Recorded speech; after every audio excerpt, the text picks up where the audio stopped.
Stéphane Aver. Bonsoir Stéphane. Bonsoir Erwan. Merci beaucoup de revenir nous voir dans Chineco. Vous étiez venu, ça fait un moment, c'était en 2019 je crois. Vous êtes le président d'Acius, entreprise suisse, spécialiste des technologies vertes dans la mobilité. En clair, vous pariez sur l'hydrogène.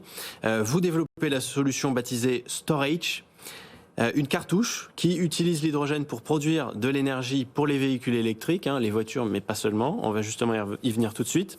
Depuis la dernière fois que vous êtes venu nous voir dans cette émission, il y a quelques années, eh bien, ça avance. Racontez-nous là, Stéphane, où est-ce que vous en êtes ? Nous en sommes au moment le plus excitant, c'est-à-dire le moment où on arrive sur le marché. Ça y est. Avec bien sûr toute la solution, la cartouche bien sûr qui est centrale, et puis un travail extraordinaire avec les partenaires pour développer des familles, des gammes de produits roulants, donc des véhicules. Et on travaille notamment pour la Chine avec un bureau de design italien qui est implanté en Chine depuis très longtemps, qui s'appelle Icona, et qui est un bureau absolument exceptionnel et qui nous a designé, et nous le lançons là, nous l'avons lancé il y a 8 jours, un nouveau véhicule. Donc des années de recherche et de développement, jusqu'au moment où vous le disiez, ça y est, on arrive enfin sur le marché, c'est le moment où vous attendiez. C'est à peu près l'objectif que vous vous étiez fixé, là, fin d'année 2021 ?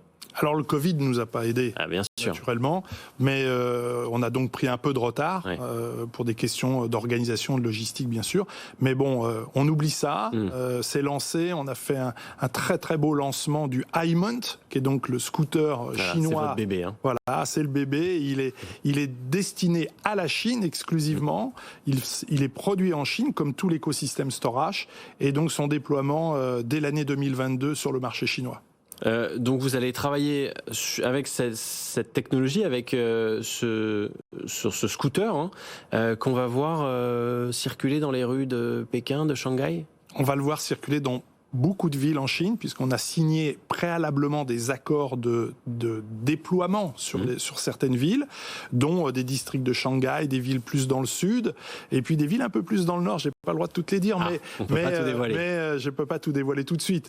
Mais il va donc circuler. Il sera produit en Chine par un constructeur chinois. Il n'a pas vocation à être importé en Europe. On localise. C'est ça le Covid.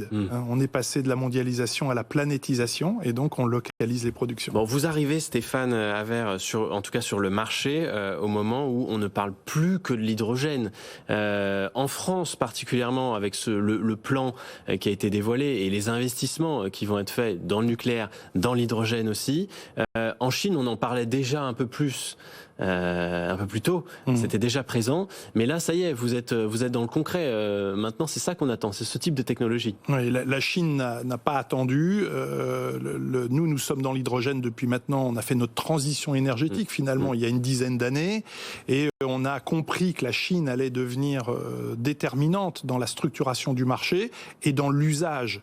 Donc aujourd'hui, oui, la Chine est un sujet essentiel dans le déploiement de Storage et dans son business plan, et bien sûr, la Chine met les moyens économiques, comme maintenant l'Europe commence à les mettre aussi, mais la Chine a commencé il y a déjà pas mal d'années. Comme souvent. Et comme on dit dans la chaîne de l'énergie, l'hydrogène est le 4e quart du mix énergétique chinois. On voit effectivement, c'est très concret quand vous nous en parlez, et on voit que ça existe déjà du côté de la Chine, alors qu'en France, en Europe, on en parle, mais c'est pas encore complètement là. Est-ce que c'est d'ailleurs déjà un marché concurrentiel ? Vous, là, en cette fin d'année 2021, où vous arrivez sur le marché, est-ce qu'il y a d'autres acteurs ? Où en sont les Chinois ? Où en sont les acteurs étrangers comme vous, puisque vous êtes une société suisse ? Alors pour la mobilité légère, la Chine est passée à l'électricité il y a déjà fort longtemps, puisque les véhicules chinois légers sont quasiment tous à batterie. Donc le sujet, c'est comment on passe de la batterie, très peu performante, en Chine en particulier, vers des solutions beaucoup plus performantes, et c'est en l'occurrence l'hydrogène. Donc oui, il y a un énorme potentiel, et si on regarde le sujet sous l'angle environnemental et de la transition énergétique, notre vrai concurrent, c'est le moteur thermique. C'est pas la batterie. La batterie est un des aspects de la transition énergétique. L'hydrogène sera la majorité. Et puis c'est réussir à faire de l'hydrogène vert. Quand on parle d'environnement, bien sûr, c'est important, pas faire de l'hydrogène avec des matières fossiles, parce que c'est finalement On n'avance pas vraiment en faisant ça. Quels sont les objectifs que vous vous fixez là dans les prochaines années sur votre développement sur ce marché chinois? Alors sur le marché chinois, c'est 50% de notre business plan. C'est une structuration spécifique avec un financement en local, donc levée de fonds chinoise spécifiquement pour accélérer le déploiement chinois, même si nous faisons des levées de fonds en Europe qui sont très réussies. Nous prévoyons des levées de fonds spécifiques. Et bien sûr, la Chine, sur l'utilisation de l'hydrogène, comme vous l'avez rappelé, Erwan, c'est clair que le sujet, c'est l'hydrogène vert. Bien sûr. Et que l'hydrogène vert. Ouais. Et ça, pour terminer, Stéphane Havert, ça vous donne envie de vous lancer d'autres défis sur ce marché qui est gigantesque, au-delà de cette technologie storage que vous développez, que vous commercialisez désormais? Vous avez envie d'autre chose? Alors oui, bien sûr. Quand on est un entrepreneur, ouais. on a envie d'aller et un innovateur, on a envie d'être pionnier dans ce sujet qu'est la transition énergétique. L'hydrogène est un sujet très vaste. Oui, il y a des surprises qui arrivent, on en reparlera. Pas d'annonce. Avec grand plaisir. Mais il y aura des choses. Merci beaucoup Stéphane Havert, président d'Accus, qui était notre invité ce soir dans Chineco.